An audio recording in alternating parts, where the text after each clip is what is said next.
Ini adalah outline-nya, kita akan membahas aldehid, keton, asam karboksilat, ester, amina, dan amida. Terlihat banyak, tapi sebenarnya ini hanya 3 kelompok.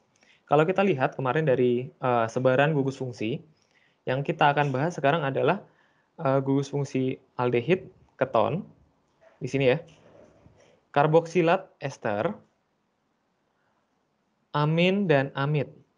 Ya, kalau kita lihat di sini, sebenarnya 3 kelompok besar tersebut karena aldehid dan keton mengikat gugus yang sama, yaitu gugus CO, C double bond O, ya, atau yang kita kenal dengan gugus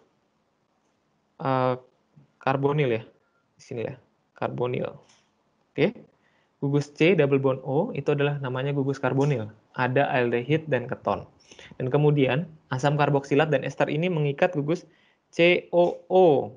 COO, yang satunya COOH, yang satunya COOR ya, atau alkil. Nah, gugus COO ini kita kenal dengan sebutan karboksilat. Karboksil ya. Jadi ada karbonil, ada karboksilik ya di sini. Nah, yang sebelah kanan, yang amin dan amid, ikatan C ini berikatan dengan N. Ada NH2, sementara amida ini berikatan antara CO dengan NH. Ya, bedanya di situ. Kalau ini adalah gugus turunan nitrogen, jadi fokusnya adalah amin dan amid itu adalah nitrogen yang berasal dari turunan amonia. Amonia di sini ya. Jadi terlihat di sini amin C dengan N dan amid itu CO, gugus karbonil dengan gugus amonia, gugus NH, gugus nitrogen seperti itu, ya. Ini adalah kelompoknya dari aldehid dan keton seperti yang saya sudah bilang, yaitu aldehid dan keton merupakan gabungan dari merupakan gugus karbonil grup ya. Jadi kita lihat aldehid CO dengan H, sementara keton adalah CO sini, dan diapit oleh alkil R dan apostrof R, ya. Di sini bedanya. Di sini ada contoh senyawa yaitu sinamaldehid dan benzaldehid. Mungkin kalau teman-teman pernah nyium aroma dari cinnamon dan almond, itu mereka mengeluarkan aroma yang tersendiri. Nah, itulah yang dihasilkan dari sinamaldehid dan benzaldehid. Mereka dapat menjadi flavor and fragrance di makanan, ya. Dan almond ini, benzaldehid, memiliki aroma yang sama dengan HCN, asam cyanida. Nah, benzaldehid ini memiliki aroma orang sering sebut dengan Christmas scents. Jadi aroma Natal, bau-bau Natal. Karena sering disajikan makanan-makanan Natal itu menggunakan almond ini. Dan almond ini memang punya identik rasa dan bau yang tersendiri seperti itu. Dan terkadang sinamaldehid dan benzaldehid ini digunakan juga untuk pengharum ruangan, terus habis itu pengharum pakaian seperti itu ya. Oke. Nah, ini adalah struktur penamaan aldehid. Saya tidak balik lagi, saya tekankan, saya tidak mempoinkan dari struktur nama, tapi teman-teman harus tahu juga penamaan tentang aldehid. Oh, kalau misalnya aldehid itu apa, keton itu apa, asam karboksilat itu apa, gitu ya. Nah, di sini penggantiannya adalah huruf E di akhiran ane itu kita ubah menjadi al, ya. Jadi kalau ini strukturnya adalah 2, eten, E-nya ini kita ganti jadi al. Jadi cuman etenal, propenal. Seperti itu ya. Dan seterusnya mengikuti struktur-struktur lainnya yang pernah kita pelajari, cabangnya seperti apa, yang duluan seperti apa, kita hanya tinggal menambahkan al di belakang. Nah, kemudian untuk siklik, dia akan ditambahkan karbaldehid, ya. 2 karbaldehid. Nah, kayak gitu. Dia hanya tambahkan dengan tambahan karbaldehid. Dan ada beberapa nama yang common ya, common name, nama-nama pasaran atau nama-nama dagang untuk dijual. Ada formaldehid, asetaldehid, acrolein. Nah, itu tidak kita gunakan untuk kita belajar saat ini. Tapi mungkin teman-teman perlu tahu aja, misalnya metanal, etanal itu sebenarnya adalah formaldehid, asetaldehid. Nah, formaldehid ini ada di semut ya, yang buat semut itu punya senyawa formaldehid ini, gitu. Ya, nah formaldehid ini ternyata adalah gugus dari aldehid, yang nama sebenarnya, nama IUPAC-nya adalah metanal. Dia cuma punya satu gugus C di sini, ya, seperti itu. Kita next dulu. Nah, kemudian ini adalah penamaan keton. Kalau keton, antara E-nya kita ganti dengan 1. Jadi, heksanon. Nah, kalau ada struktur yang seperti ini, teman-teman jangan bingung ya. Kemarin juga sudah sempat saya bahas. Ini adalah IUPAC yang baru. Dia heksanon, bukan kita pakai heksanon, tapi dia pakai hex 4N2-on. Nah, itu sebenarnya adalah perubahan aja. Jadi kenapa kemarin kita pelajari harus belajar kayak met, add. Nah, karena penamaan yang baru itu adalah menggunakan met, add, prop, boot, pen, heb, hex. Nah, gitu ya. Jadi mungkin teman-teman akan terbiasa juga dengan pola tersebut, tapi saya tekankan kembali, kalian bisa melihat nama-nama tersebut di Marvin Sketch, ya. Dan kemudian ada yang nama umum yang sudah digunakan untuk penamaannya, seperti ini. Misalnya aseton. Aseton ini kalau kita bilang prop, di sini kan prop, sebenarnya benar juga kalau kita bilang tentang propon gitu untuk aseton. Tapi karena aseton ini sudah sering digunakan di IUPAC, penama-namaan IUPAC, ini dia akan menggunakan nama aseton, lebih sering digunakan adalah aseton. Begitupun juga dengan asetofenon, benzofenon, seperti itu ya. Dan aseton ini juga sudah menjadi nama IUPAC-nya. Jadi teman-teman juga jangan bingung juga kalau aseton itu nama common dan nama IUPAC sama, itu tidak menjadi masalah ya. Oke. Selanjutnya, nah ini adalah sifat penting dari gugus karbonil, dari gugus aldehid dan keton. Mereka memiliki boiling point yang lebih rendah daripada propanol dan tapi lebih tinggi daripada gugus alken, ya. Kalau dilihat di sini gugus alken cuma minus 0,5, sementara propanol, aseton itu 49 dan 56,1, sementara propanol memiliki boiling point yang tinggi yaitu 97,2 derajat Celcius. Di sini kita lihat ya, hydrogen bonding ikatannya akan lebih besar daripada ikatan dipol-dipol dan lebih besar daripada ikatan hidrofobik ya.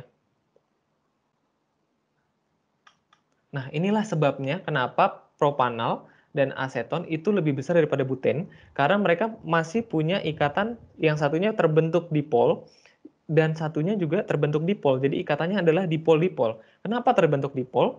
Tadi yang Xavier Stewart bilang, ikatan O di sini ya, ikatan rangkap O itu dia punya keelektronegatifan yang tinggi. Dia suka mengambil elektron. Jadi elektron ikatan rangkapnya ini yang seharusnya berikatan dengan C, dia ambil. Dia lebih suka untuk mengambil elektronnya. Jadinya dia akan memiliki parsial negatif. Sementara atom karbonnya dia akan memiliki parsial positif. Ya.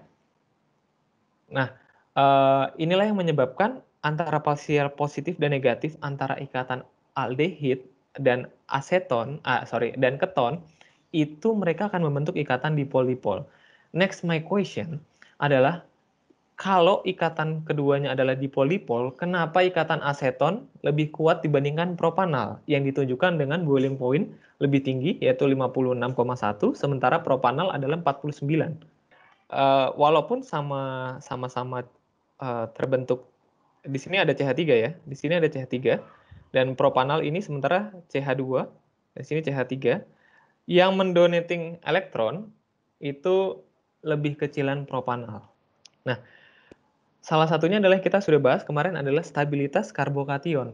Jadi ketika elektron itu diambil oleh O, nah si atom karbon ini mau menjadi netral lagi karena dia tidak suka dalam kondisi positif. Dia akan memberikan elektronnya ke karbon yang positif tadi.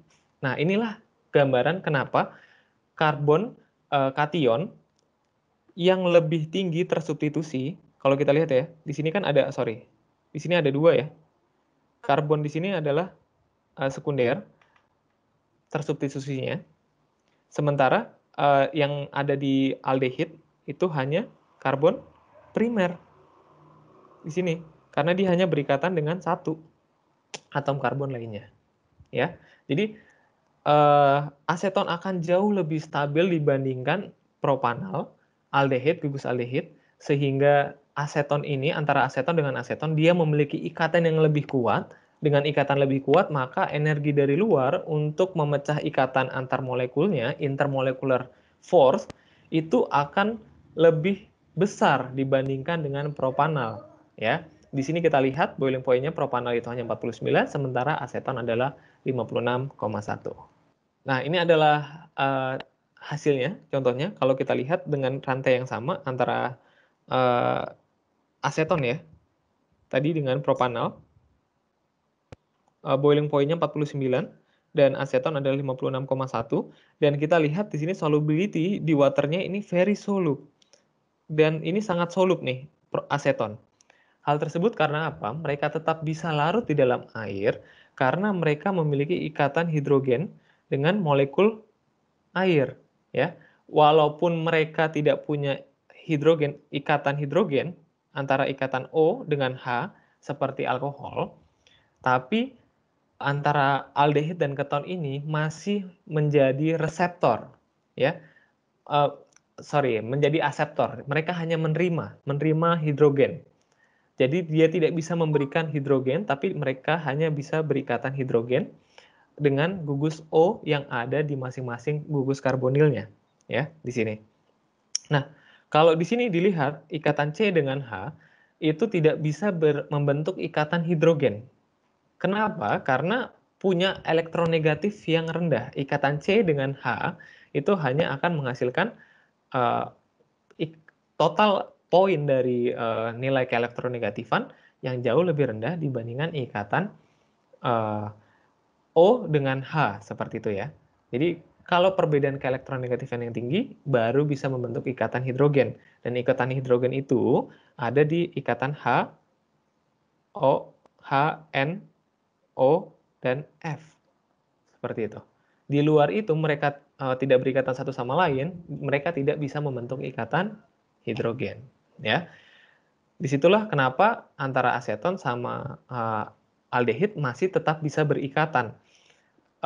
Masih bisa larut dalam air ya, masih berikatan dengan air sehingga mereka bisa larut. Dan salah satu prinsip kelarutan yaitu adalah like dissolve like, yaitu senyawa yang polar akan larut di pelarut yang polar. Sementara senyawa non-polar akan larut di dalam pelarut dengan non-polar. Ya, misalnya polar antara aseton dengan air itu pasti akan larut, dan non-polar dengan non-polar adalah lemak dengan toluen misalnya, ataupun dengan hidrokarbon, bensin. Ya, jadi minyak di dalam bensin itu akan larut dengan baik ya. Oke. Kita masuk ke asam karboksilat ya. Nah, ini adalah gugus COO ya. Lebih difokusin adalah COO. Nah, ini yang satunya bisa berikatan dengan H ataupun COOR ya. Nanti kita akan bahas adalah antara asam karboksilat dengan ester. Nah, karboksilik acid ini gugus COOH itu bisa membentuk banyak sekali gugus-gugus yang lain, yaitu turunan dari karboksilik acid adalah asid chloride di sini yang berikatan dengan gugus halogen ya, bisa dengan Cl, bisa dengan Br gitu. Dan kemudian ada juga ester di sini, COOR, itu sebenarnya ester adalah turunan dari karboksilik acid. Kemudian gugus O-nya, karena O itu memiliki sifat yang sama dengan S, maka S itu juga bisa berikatan nih dengan gugus karbonil dan membentuk COSR atau yang kita kenal dengan thioester. Dan kemudian ada asid anhidrat ya, ikatan asid anhidrat. Di sini ikatan COO-nya berikatan dengan COO lainnya. Dan ini membentuk sistem namanya anhidrat atau tidak tidak berisi dengan air ya. Kemudian karboksilik acid ini juga merupakan turunan dari senyawa amid yang tadi kita lihat, yang COO berikatan dengan amonia, N, ada gugus N-nya, jadi CO dengan N. Nah, itu adalah keturunan dari karboksilik acid. Ya, dan karboksilik acid ini juga bisa didapatkan di layar kalian sudah terlihat, yaitu dari alkohol dioksidasi menjadi aldehid, dan aldehid ketika dioksidasi lagi menjadi karboksilik acid. Ya, kalau kemarin saya sudah memberikan contoh adalah alkohol yang buat mabuk itu, minuman beralkohol, kalau di dalam hati, alkohol itu akan dirombak menjadi aldehid, dan aldehid akan dirombak lagi di dalam hati akan menjadi karboksilik acid, dan karboksilik acid ini akan masuk ke dalam siklus Krebs, gitu ya. Next. Ini adalah struktur dan penamaan asam karboksilat. Gugus E-nya itu kita ubah menjadi oic acid, ya. Sama strukturnya, penamaannya seperti penjelasan saya sebelumnya, ya. Tapi kita tinggal tambahin lagi propen, jadi propanoic acid di sini ya. Dan seterusnya, gugusnya, ikatan rangkapnya juga sama, kemudian jarak yang paling dekat juga sama. Dan kalau di sini kita lihat juga ada dioic acid, kita menggunakan di kalau ada dua ikatan gugus yang sama, ya. Gugus nomor 1 dan nomor 8 di 3 etil 6 metil oktan dioic acid, itu kita punya dua gugus oic acid, jadi kita tambahin di, kalau 3 berarti 3, nah seterusnya gitu ya. Oke, nah terus kalau ada di dalam ring ataupun di bersamaan dengan gugus lainnya, kita tambahin dengan karboksilik acid. Ya, ini sudah sangat jelas bahwa ketahuan dia punya gugus COOH gitu, ya. Selanjutnya, nah yang perlu kita perdalam adalah sifat dari asam karboksilat. Asam karboksilat ini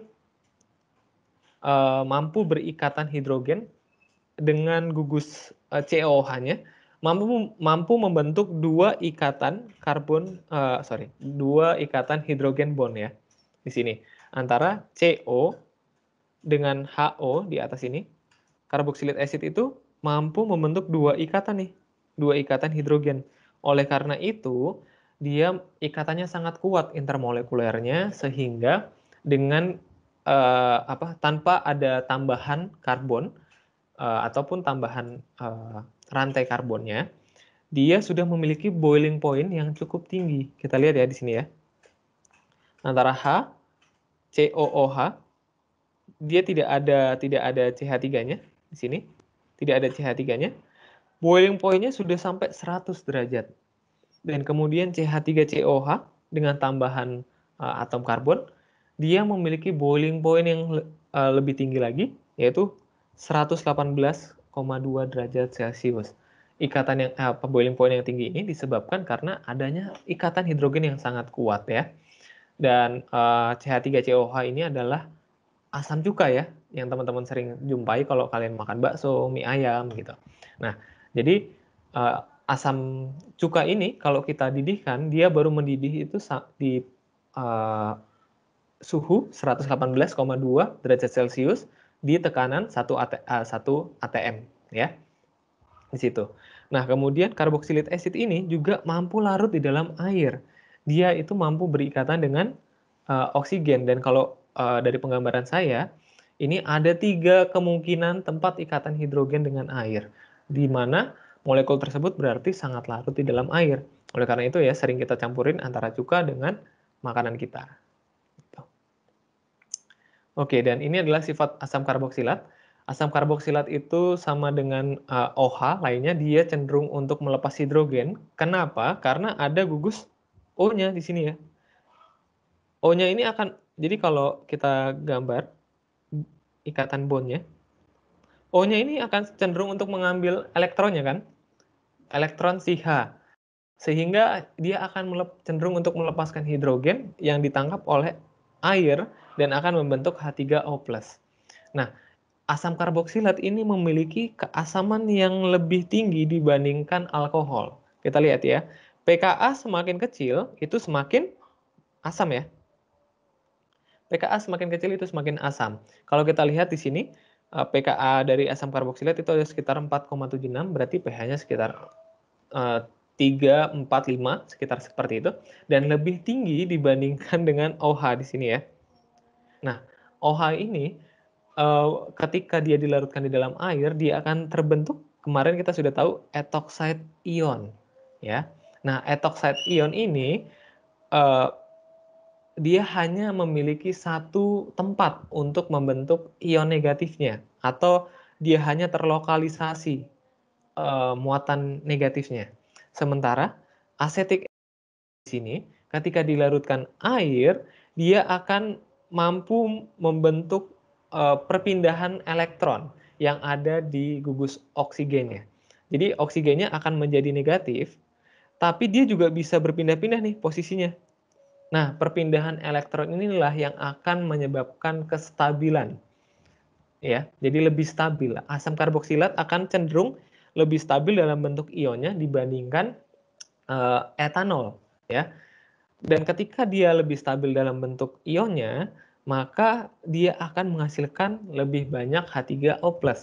H3O+ inilah yang akan menyebabkan larutan asam karboksilat ini bersifat asam. Kemudian karena asam karboksilat ini bersifat asam, kemudian kita reaksikan dengan basa kuat, dia akan bereaksi antara karboksilit asid dengan NaOH dan akan membentuk garam asam karboksilat, ya. Dan karena dia memiliki gugus Na di sini dan O, dan mereka memiliki elektronegatifan yang sangat jauh berbeda, maka mereka dapat memiliki interaksi ionik. Dan ikatan ionik ini ketika di dalam air, mereka akan menyebabkan sangat larut di dalam air, ya.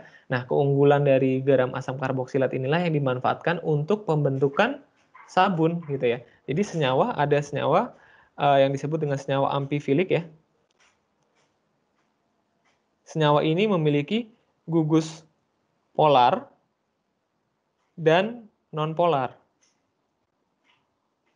Gugus polar dan nonpolar inilah yang dimanfaatkan untuk mencuci tangan kita, mencuci baju gitu ya. Jadi kalau ada kotoran yang bersifat polar, kan kotoran biasanya lemak segala macam, itu akan mampu berikatan dengan gugus nonpolar dari senyawa amfifilik ini, ya. Dan kalau kita lihat, ini adalah berbentuk bola ya, berbentuk bola seperti ini yang di sebelah kanan. Jadi setelah baju kotor itu didekatkan dengan senyawa amfifilik ini, atau yang sering kita bilang dengan surfaktan, senyawa sabun ini, mereka akan membentuk misel, ya. Dan membentuk misel di dalamnya, ya, kalau yang hijau-hijau ini, di dalamnya itu adalah hidrofobik sifatnya. Sementara di luarnya ini adalah hidrofilik. Nah, hidrofilik, jadi di dalamnya hidrofobik dan di luarnya hidrofilik, dia maka akan menyebabkan sistem yang kalau kita kenal, ada yang pernah dengar oil in water dan ada water in oil, seperti itu ya. Nanti kita akan bahas lebih dalam lagi, mungkin di semester-semester selanjutnya tentang oil in water and water in oil ini. Dan sifat dari senyawa amfifilik ini juga ada di membran tilakoid atau membran sel tubuh kita, ya, seperti itu. Oke. Itu adalah penjelasan sedikit tentang asam karboksilat, dan sekarang kita akan masuk ke ester. Gugus ester adalah COOR di sini ya, yaitu sebenarnya adalah gabungan antara karboksilik acid dengan alkohol, ya, sehingga akan membentuk sebagai senyawa yang namanya ester. Nah, tadi saya sudah bilang ester ini adalah keturunan dari karboksilik acid karena punya kerangka yang sama. Seperti itu ya. Dan ester ini juga sama dengan gugus aldehid lainnya, dia punya pleasant sense. Dia punya wangi, punya rasa, dan digunakan untuk flavor and fragrance. Oleh karena itu, sering mereka digunakan untuk pengharum ataupun penambah rasa di makanan. Nah, ini ada contohnya, metilbutanoat itu memiliki rasa seperti pineapple, dan isopentil asetat itu memiliki rasa seperti rasa pisang ya. Dan mereka juga memang bisa disintesis dari senyawa-senyawa tersebut. Tapi kita pun juga bisa diambil atau diisolasi ya dari pineapples or bananas. Tapi kita bisa juga sintesis dan kita bisa membuat pengharum ruangan ataupun pengharum pakaian yang kalau kalian mau rasa pisang atau rasa buah-buahan lainnya itu kalian bisa gitu. Dan karena ikatan yang kuat ya, ikatan ester ini itu ada di ikatan lemak juga di dalam tubuh kita, COR. Nah, selain itu juga gugus R ini kalau kita ganti dengan gugus P, fosfat. Nah, ini juga ada nih di dalam tubuh kita nih. Fosfat ya, fosfat ester. Ini adanya di mana? Adanya di DNA ya. Seperti itu. Kita next saja dulu. Ini adalah penamaan, struktur dan penamaan dari ester. Karena ester ini berasal dari karboksilik acid dengan alkohol, maka mereka punya keturunan dari alkohol nih. Nah, keturunan dari alkohol ini yang kita tambahkan dengan yil, ya. Jadi kita anggap sebagai cabang. Sementara garis dari karboksilik acidnya, akhiran akhiran E kita ubah jadi AT atau OAT, ya. Nah, kalau kita lihat di sini gugus esternya, gugus karboksilatnya kan dari gugus COO-nya di sebelah sini yang warna biru ya. Sementara gugus dari alkoholnya itu adalah yang warna merah ya. Dan kita tinggal tambahin aja gugus yang warna merah ini adalah menjadi etil karena dari etanol sebelumnya. Nah, kemudian kita tambahin ethanoate ya. Karena dia punya dua ikatan di sini, C1 dan C2 ya. Seperti itu. Dan seterusnya. Ini kemarin kita sudah bahas ya tentang tert butil. Tert itu karena tersier di sini dan gugusnya ada gugus C 1 2 3 4 makanya jadi tert butil dan belakangnya ditambahin prop OAT seperti itu. Oke?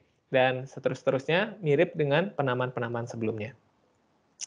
Nah, ini yang mau kita lihat adalah sifatnya ya. Kalau ester kan dia kan hanya COOR. Sementara asam karboksilat adalah COO dan H. Nah, ikatan ester ini berkurang nih ikatan hidrogennya. Bukan berkurang lagi, tapi memang kehilangan ikatan hidrogennya di sini. Nah, dia mampu menjadi aseptor, tapi tidak mampu menjadi donor untuk ikatan hidrogen. Sehingga kita lihat boiling point-nya, ester itu drop-nya sangat jauh dibandingkan dengan karboksilik acid dengan atom karbon yang sama. Yaitu kalau kita lihat karboksilik acid itu sampai 164, kemudian ester itu sampai 77,1 ya. Itu adalah perbedaan yang sangat jauh antara karboksilik acid dengan ester. Jadi ikatan hidrogen, ikatan intermolekular ini sangat mempengaruhi banget nih sifat dari karboksilik acid dan ester, sangat jauh berbeda, ya. Oke, ini yang sudah saya sebutkan tadi, dia punya have pleasant odor, jadi bisa digunakan untuk wangi-wangian ataupun peningkat rasa, gitu ya. Dan ini adalah ester, dan ikatan yang terbentuk di DNA itu ada ikatan ester di sini. Oleh karena itu ikatan DNA itu sangat kuat ya, karena ada ikatan ester ini. Dan karena ikatan ester ini kuat, itu pun juga bisa digunakan menjadi baju ya. Baju kita, plastik-plastik itu adalah menggunakan bahan yang dikenal dengan polyester. Seperti itu. Ikatan polyester di sini ya. Ini adalah ikatan ester, dan kalau diulangi maka dia akan menjadi polyester. Ya. Nah, kalau di sini kan kita lihat ya, ini kan namanya kalau dikurung, ini adalah repeating unit ya.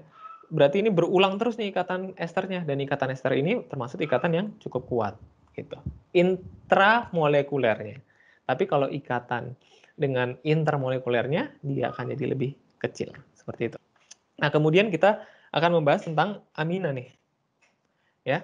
Amina itu adalah keturunan ataupun turunan dari amonia. Jadi kita bayangin aja parent-nya adalah amonia, dan amonia ini memiliki sifat amonia lagi kan. Amin ini, gugus-gugus amin ini, analoginya adalah dengan ether dan alkohol. Ya, kalau ether itu kan O ya. Kemudian alkohol itu R, OH ya. Nah, kalau kemarin kita ganti O-nya ini dengan S di golongan yang sama, ini ya, sebelah kanan nih, golongan 6A. O ini kita ganti dengan S, tapi sekarang kita mau geser nih di periode yang sama, yaitu adalah N. Kita geser sedikit antara O dengan N, sehingga N ini bisa juga dia berikatan menjadi tunggal, maupun dia berikatan dengan H, atau membentuk ikatan NH, seperti itu. Ya, nah, seperti alkohol, ataupun karbonnya, kita punya primer, sekunder, dan tersier amin. Ya, kalau primer itu dia berikatan dengan 2 hidrogen. Dan sekunderi itu punya 1 hidrogen dan 2 tangannya lainnya berikatan dengan rantai alkil. Sementara tersier amin itu ketiganya berikatan dengan rantai alkil. Memang primer amin ini karena dia punya ikatan H, maka dia mampu berikatan hidrogen. Jangan lupa ya, H, N, O, F. Ya. Nah, ikatan N dengan H ini, mereka tetap bisa memberikan ikatan hidrogen, tapi lebih lemah dibandingkan oksigen. Dikarenakan nitrogen ini memiliki keelektronegatifan yang lebih rendah daripada oksigen. Coba kalian lihat lagi grafik elektronegativity dari beberapa atom. N itu kalau nggak salah 3, O itu 3,5. Jadi kalau kita totalkan dengan hidrogen, maka oksigen itu jauh lebih besar dibandingkan nitrogen. Sehingga energi untuk ikatan hidrogennya jauh lebih besar dibandingkan dengan nitrogen. Ya, gitu. Oke, oh ya, sebelum jauh ke sana, ikatan N ini kenapa punya 3 tangan? Karena dia ada di gugusan di ini ya, golongan 5A. Golongan 5A ini dia mampu berikatan, dia punya 3 tangan, ya, 3 elektron yang mampu berikatan dengan elektron lainnya. Sementara 2 elektron lainnya dia sudah memiliki elektron berpasangan, seperti itu, ya. Jadi diingat aja, N itu gugus 5 itu punya 3 tangan, 6A itu punya 2 tangan, seperti O, S, Se, nah itu punya 2 tangan, karena dia membutuhkan 2 elektron lagi untuk mencapai ke angka 8 ya, atau elektron atau kulit elektron paling stabil gitu. Oke. Ya, selanjutnya. Ini adalah struktur dan penamaan amina. Sangat mudah aja, tapi memang amina ini karena dari dulu itu sudah banyak yang memberikan nama tentang amina. Jadi ada penamaan amin dan amino ya. Yang paling umum digunakan di IUPAC adalah amin, tapi amino juga sering digunakan, tapi itu juga sudah lama. Dan IUPAC tetap mempersilahkan menggunakan amino sebagai penamaan dari gugus amina, ya. Dan di sini tinggal kita ganti aja kita ubah jadi amin, meten jadi metenamin, ya. Terusnya dan penamanya juga sama, ada di ketika molekulnya ada 2 ataupun 3 seperti itu ya. Dan berbeda dengan ester dan aldehid, gugus amin ini cenderung memiliki bau yang tidak enak. Ya, baunya itu bau amis, bau busuk. Nah, itu asalnya adalah dari gugus-gugus amin. Nah, ini adalah salah satu contohnya adalah putresin. Nah, ini adalah senyawa yang ditemukan di rotting fish ya, di ikan yang sudah membusuk, sudah mati, membusuk, bau. Nah, itu dia menghasilkan senyawa putresin dan baunya itu tidak enak sama sekali. Seperti itu, ya. Dan ini adalah struktur penamaan lainnya dari amin. Jadi amin ini juga banyak banget nih penamaannya. Yang kemarin penamaan dari anilin ya lebih formal anilin dibandingkan benzanamin, tapi tetap diperbolehkan untuk benzanamin. Tapi kalau kalian bingung nanti perbedaan antara anilin sama benzamin itu seperti apa, nanti kalau dia berikatan dengan Br dengan NO2, dia akan lebih cenderung menggunakan penamaan anilin dibandingkan benzenamin ini ya. Oke, selanjutnya. Ini adalah penamaan. Nanti ada penamaan di depannya itu ada N dan NN. N, N. Nah, NN ini adalah terlihat dari cabangnya ya. Jadi kalau secondary amin di sini ya, dia berikatan dengan satu alkil ya. Sementara kalau tertiary amin, sini berikatan dengan dua rantai cabang lainnya dan satu rantai cabang utama dari amina, seperti itu ya. Jadi dia ada N dan ada NN. Untuk tertiary NN dan N itu untuk secondary amin. Sementara untuk amin yang hanya yang berikatan dengan 2H atau NH2 seperti ini, dia tidak diberikan simbol N ataupun NN. Ini ya. Terus kemudian ada penamaan yang tadi saya sudah bilang amino, tapi diletakkannya di depan nih. Amino eten, terus NN di metil amino propen seperti itu. Bukan diganti E-nya, tapi ditambahkan di depannya. Tidak perlu bingung. Saya pun kalau ada soal dan kalian menuliskan amino eten, tetap saya benarkan seperti itu ya. Dan kalian juga kalau lihat penamaannya di Marvin Sketch, kalau ada amino bukan berarti itu salah ya. Gitu. Oke, kita next dulu. Ini adalah sifat amina. Sifat amina itu mampu memberikan ikatan hidrogen antara amina dengan amina. Dia akan lebih kuat dibandingkan ikatan dipol, tapi lebih lemah dari ikatan oksigen, ikatan hidrogen dengan oksigen ya. Ya. Jadi kalau kita lihat di sini antara amin dengan amin, dia mampu membentuk ikatan ya hidrogen, dan kita lihat boiling point-nya itu lebih tinggi dibandingkan ikatan hidrofobik CH4 di sini ya, tapi lebih rendah dibandingkan alkohol. Dan semakin meningkatnya amina, dia akan semakin tinggi boiling point-nya, tapi kelarutannya semakin rendah, sama seperti yang lainnya. Tapi amina ini lebih cenderung untuk tidak larut di dalam air, gugus-gugus amina ini ya. Jadi kalau sudah karbon 5 atau 6 ke atas, karbon alkil, penambahan karbon alkil 5 sampai 6, itu mereka sudah sangat sulit untuk larut di dalam air. Seperti itu, ya. Nah, selanjutnya ini yang tadi saya bilang tentang kelarutan di dalam air, dia akan semakin sulit untuk larut di dalam air. Nah, ini 3 kemungkinan yang bisa terbentuk kalau memang NH2, gugus NH ini berikatan dengan hidrogen dari air ya. Bisa berikatan dengan hidrogen dari air, bisa berikatan juga dengan oksigen di dalam air.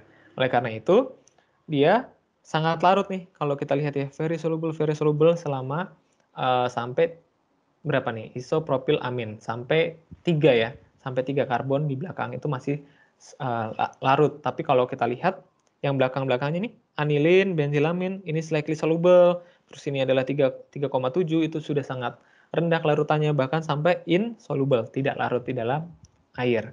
Nah, bagaimana dengan secondary amin dan tertiary amin? Mereka di gugus awal, mereka hanya menjadi aseptor ya untuk tertiary. Tapi kalau secondary, karena dia masih ada ikatan hidrogennya, NH, ini secondary ya, dia masih ada gugus NH-nya, secondary amin ini masih mampu berikatan dengan air. Jadi masih lebih larut dibandingkan tertiary. Tertiary kan dia tidak punya ikatan sama sekali nih dengan hidrogen. Tapi dia mampu menjadi aseptor N ini. Ya. N ini mampu menjadi aseptor ikatan hidrogen, tapi tidak bisa memberikan donor. Oleh karena itu, tertiary kalau kita lihat nih, hanya gugus yang paling pendek aja yang mampu larut di dalam air, tapi ketika udah CH3-nya sudah bertambah, itu makin sulit lagi nih untuk dia larut di dalam air, ya. Seperti itu. Oke. Kemudian kita mau bahas tentang sifat amin. Kalau dari tadi kita bahas adalah sifat-sifatnya adalah asam lemah, antara dari alkohol sampai carboxylic acid. Sementara amina ini cenderung dia bersifat sebagai basa lemah, karena dia cenderung untuk mengambil elektronnya, elektron orang lain, dibandingkan untuk melepas elektron ya, karena keelektronegatifannya lebih rendah dibandingkan oksigen. Jadi dia lebih suka untuk menarik elektron dibandingkan untuk melepas ya. Poinnya di situ kuncinya ya. Nah, kalau kita lihat kan kemarin Asam basa adalah kalau basa dia pasti akan mengambil hidrogen, sementara asam akan melepas hidrogen ya. Nah, ini kita bisa mengukur kebasahan suatu senyawa itu dari konstanta kebasahan atau pKb, tapi konstanta kebasahan atau Kb ya, Kb yang di sini, dan kita bisa ukur pKb-nya untuk masuk ke pOH dan kita bisa mengukur pH-nya, keasamannya. Tapi para peneliti lebih suka untuk melihat posisi Ka-nya. Jadi konstanta asam dari NH3+ ini. Konstanta asam dari aminnya. Jadi baik asam maupun basa, para peneliti itu lebih suka untuk melihat pKa-nya. Ya, karena pKa akan sangat mudah dikonversi ke pH dan lebih mungkin untuk di-compare dengan asam-asam lainnya. Semakin kecil pKa, berarti kan semakin asam ya. Semakin asam. Nah, semakin asam ini, dia berarti adalah basa lemah. Sementara pKa-nya semakin meningkat, dia adalah bersifat sebagai basa kuat. Ya. Nah, di sini nih, ini adalah contoh-contohnya. Misalnya NH3 itu punya pKa 9,26 dan kita bandingin sama metilamin di sini yang punya pKa 10,64, berarti metilamin itu punya basa yang lebih tinggi dibandingkan amonia. Seperti itu ya. Jadi para peneliti ini lebih suka untuk melihat nilai dari pKa. Jadi kalau teman-teman melihat kok amonia tetap pKa bukan pKb, ataupun nilainya yang dimunculkan adalah Ka bukan Kb gitu ya. Oke, next dulu selanjutnya. Ini adalah reaksi amina. Amina itu mampu bereaksi dengan H2O dan membentuk NH3+ dan OH-. Dan ini adalah reaksi asam basa ya. Dan kemudian amin ini karena dia bersifat basa dan di sini ada asam, maka dia dapat membentuk ion lagi nih, sama seperti garam garam karboksilat acid tadi. Dan amin ini pun dapat membentuk garam. Dan amin yang membentuk garam ini pH-nya asam, tapi tetap basa. Maksudnya lebih rendah, pH-nya akan mengarah ke sekitar 7 sampai 8. Sementara etilamin ini berada di sekitar 8 sampai 10 karena dia berikatan dengan asam dan memiliki kelarutan yang lebih tinggi dibandingkan metilamin. Kelarutan di dalam air ya, karena dia memiliki ikatan ionik NH3+ dan Cl-. Ya, seperti itu. Dan kemudian ini adalah produksinya dari amin. Amin itu bisa diproduksi dari aldehid ataupun keton dan direaksikan dengan amonia.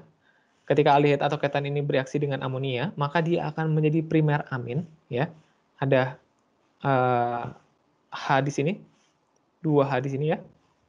Dan kemudian kalau primer amin ini direaksikan lagi dengan aldehid, dia akan menjadi secondary amin. Dan secondary amin kalau direaksikan dengan aldehid, maka dia akan membentuk tertiary amin. Ya, seperti itu. Nah, kemudian amin ini ketika bereaksi dengan carboxylic acid, dia akan membentuk amida. Dan ikatan amida ini sama dengan ester, dia ikatannya kuat dan bahkan amida ini sangat kuat sehingga dipakai untuk Kevlar ya. Nah, selain untuk Kevlar, dia juga ada nih ikatan amin ini di ikatan protein karena protein itu punya gugus COH dan NH2 ya. Nah, COH dan NH2 ini ketika mereka berinteraksi, mereka menjadi ikatan peptida ya, kalau di protein. Nah, ikatan peptida itu sebenarnya adalah ikatan amida ini. Oke. Ya, dan ini banyak banget digunain ikatan amida ini karena ikatannya cukup kuat. Dia di penisilin juga ada, kemudian di polimer, segala macam ini banyak banget nih kegunaan dari ikatan amida. Nah, ikatan amida ini dapat dibentuk dari asil klorat yang tadi saya sudah bilang ya, atau alkil halida ya. Alkil halida. Ini tuh dapat dibentuk karena alkil halida ini sangat reaktif. Jadi ketika diikatkan dengan amonia, maka dia menjadi amida lagi ya. Dan ketika amida ini primer, sama seperti tadi, primer diikatkan menjadi amida sekunder, dan amida sekunder direaksikan lagi dengan asil klorat ini akan membentuk ikatan tersier, amida tersier, ya, seperti itu. Oke, kita lanjut dulu. Selanjutnya, selain dari asil klorat, itu ada karboksilit anhidrat. Jadi, belum muncul ya di layar ya. Ya, karboksilit anhidrat ini ketika bereaksi dengan gugus amin primer ataupun sekunder, dia mampu membentuk ikatan tersier, ya, ikatan tersier di sini. Nah, ini adalah contohnya gugus amonia dengan petalik anhidrat, gugus anhidrat, dia akan membentuk ikatan primer di sini dan garamnya amonium seperti itu. Ya, dan ini bisa terputus NH2 dan menjadi ketika direaksikan lagi dengan amonia, gugus amonium ini akan berubah menjadi OH. Ya, itu tidak perlu kalian hafalkan, tapi ini saya mau memberikan arahan bahwa gugus amida ini bisa dibentuk dari asil klorat dan karboksilit anhidrat, seperti itu, ya. Dan kemudian amida ini sama dengan ester, dan tapi juga bisa dibentuk dari ikatan dengan ester, ya. Jadi antara amin primer dan sekunder, dia mampu membentuk ikatan dengan ester dan membentuk ikatan amida. Ini ya, amida tersier. Oke, yuk kita lanjut dulu ya. Ini adalah struktur penamaan amida. Jadi kalau tadi kita tambahin amin, tapi sekarang kalau amida itu kita tambahin ic acid, atau kita tambahin secara simple, gugus ic acid itu dari karboksilit acid kita ubah menjadi amida, amid, ya. Di sini dengan mudah aja kita tambahin amid belakangnya, ya. Dan ini adalah contohnya asetamid, ya, atau etenamid, ya. Dan di sini kita lihat asetamid lagi, sama juga etanamid juga. Aduh, ini agak susah penyebutannya, sorry. Amid di sini ya, tinggal ditambahkan amid, dan kemudian kita lihat amidnya ini dia berikatan dengan dua alkil lainnya, dan kita sebut dengan tersier. Oleh karena itu kita tambahkan NN, ya. Dan kalau di sini hanya berikatan dengan satu alkil dan dia punya gugus H, dia berarti adalah amid sekunder. Ya, kita tambahkan depannya hanya N, seperti itu. Oke. Nah, ini adalah sifat amida karena dia punya ikatan yang sama kayak ester, tapi bedanya kalau ester itu kehilangan oksigennya, kalau amida ini tetap ada gugus H-nya, di mana NH itu masih membentuk, ya. Kalian belum lihat ya. Ya, gugus amid ini kalau kita lihat di sini ada yang amid sekunder, ya. Di sini masih ada ikatan NH-nya. Masih ada H-nya, dan H-nya ini mampu memberikan ikatan hidrogen, ya. Ikatan hidrogen ini sangat kuat, kita sudah tahu, dan berikatan dengan oksigen lainnya, sehingga kalau di dalam protein, kalau di dalam protein, inilah yang menyebabkan protein itu berpilin. Protein itu membentuk struktur kuartet, sekunder, segala macam dari proteinnya, ya. Dia yang berlipat-lipat, ya, di dalam proteinnya, sehingga membentuk struktur fungsional tertentu. Bisa jadi enzim, bisa jadi hormon, seperti itu. Itu yang membedakan, ya, kerja dari protein. Dan di situ ada ikatan antara rantai polipeptida dengan polipeptida lainnya, dan dia mampu berikatan sangat kuat. Dia membentuk ikatan hidrogen antara rantai polipeptida tersebut. Itulah yang terjadi di protein, di DNA, ya. Dia mampu berikatan dengan ikatan hidrogen, ya. Dan protein ini setelah dia membentuk bentuknya, membentuk konfigurasinya, nah dia akan mempunyai fungsi tertentu. Dia menjadi enzim ataupun menjadi hormon, gitu ya, ataupun menjadi protein tunggal, gitu. Jadi protein yang akan terpecah menjadi asam amino gitu ya.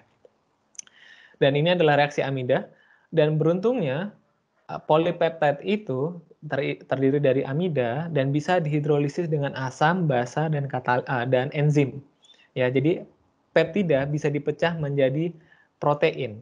Ya, kalau kita makan ada proteinnya, polipeptide. Nah, polipeptide ini dapat terpecah di lambung dengan kondisi asam. Poliamid ini ya ibaratkan adalah protein, dia akan terpecah menjadi asam amino ya di sini. Nah, selain dari asam, dia mampu bereaksi dengan asam atau membentuk hidrolisis asam, dia mampu juga hidrolisis basa. Jadi kalau di pencernaan kita dari lambung itu asam dan masuk ke usus itu bersifat basa, itu pun dibantu pemecahannya. Jadi pemecahan protein itu di dalam makanan tidak hanya melalui enzimatik protease, tapi juga menggunakan asam basa yang ada di lambung maupun di usus. Dan kemudian ketika sudah masuk ke dalam ketemu protease di dalam usus, maka protease ini akan bekerja nih. Ada hidrolisis protease, dan protease ini juga spesifik ya, kembali lagi ke stereoisomer kemarin. Kalau memang dia fit, protease ini ada protease untuk stearin, untuk glutamat, mereka fungsinya masing-masing. Tidak langsung semua asam amino di dalam polipeptide itu bisa terpecahkan ya. Jadi tadi kalau kita makan protein, makanan yang mengandung protein, kemudian di lambung kita sudah mulai terpecah beberapa polipeptide, dan kemudian masuk ke dalam usus pH-nya basa, itu pun mulai terpecah lagi, dan ketika dikenakan dengan ada enzim protease, maka pemecahannya sangat cepat, dan hal tersebut memecah polipeptide atau protein menjadi asam amino. Jadi di poliamid ini ada dimanfaatkan karena ikatannya sangat kuat, dimanfaatkan untuk Kevlar, baju anti peluru ya. Jadi di dalamnya rompi anti peluru tersebut itu ada ikatan yang sangat kuat, yaitu adalah ikatan amid ya. Kalau kita lihat itu ada gugus CO dan NH di sampingnya ya. Jadi dia sangat kuat, dan selain itu poliamid ini juga ditemukan di makanan yang deep fry atau yang dipanaskan dengan menggorengan ya. Kalau digoreng kan kita mencapai suhu 180 sampai 200 derajat Celcius. Dan kalau kalian zoom itu makanannya, itu ada yang kentang goreng yang warnanya masih golden, ada yang memang sudah gosong. Dan ketika banyak gosong inilah, itu ada senyawa namanya akrilamid, dan senyawa akrilamid ini memiliki kecenderungan untuk membentuk kanker ya. Jadi akrilamid ini bisa dibentuk dengan adanya asam amino dan kemudian gula dan adanya air serta suhu yang tinggi. Tapi akrilamid ini bukan cuma dia menyebabkan kanker, tapi dia juga bisa memberikan aroma, rasa. Nah, itu yang membedakan antara makanan digoreng dan tidak. Itu ada rasa yang berbeda tersendiri. Nah, oleh karena itu rasa dan tekstur, oleh karena itu makanan itu juga penting untuk membentuk akrilamid ini gitu ya, karena kalau tidak makanan dan minuman bahkan kopi yang juga dipanaskan sampai suhu tinggi itu pun juga menghasilkan akrilamid ini. Dan ini adalah kalau di next slide itu ada saya penjelasan tentang akrilamid ini akan menyebabkan kanker atau tidak. Jadi akrilamid ini memang masih dalam penelitian, dan akrilamid ini sudah menunjukkan tendensi yang sangat kuat di percobaan terhadap tikus, tapi juga tidak bisa kita sesuaikan dengan manusia apakah hasilnya sama atau tidak, karena belum ada penelitian lebih lanjut tentang akrilamid ini menyebabkan kanker kepada manusia. Tapi dia menyebabkan kanker sudah dan dibuktikan di tikus. Dan bagaimana caranya kalau kita tidak menggoreng makanan, sementara makanan tersebut kan harus dari mentah, harus kita matangkan gitu ya. Apakah tidak boleh dengan menggoreng? Ya, caranya kita harus memanipulasinya. Jadi ada penelitian di Amerika yang memanipulasi tanaman secara genetika, dan ini adalah penelitian yang menarik buat kalian sebagai anak bioteknologi. Dia memanipulasi genetikanya sehingga kentang tadi tidak menghasilkan banyak protein, sehingga ketika protein ini sudah berkurang, maka reaksi antara sugar dan asam amino tadi tidak terjadi, sehingga akrilamida berkurang drastis, ya di situ. Jadi ada makanan GMO, kentang GMO di Amerika sekarang sudah mulai populer. GMO apa potato yang tidak menghasilkan akrilamida ini dan sangat menguntungkan bagi makanan-makanan cepat saji seperti McDonald's dan kemudian KFC, dan itu mereka sangat diuntungkan bahwa potato yang mereka sajikan ternyata lebih aman dibandingkan kalau tidak menggunakan GMO potato ini.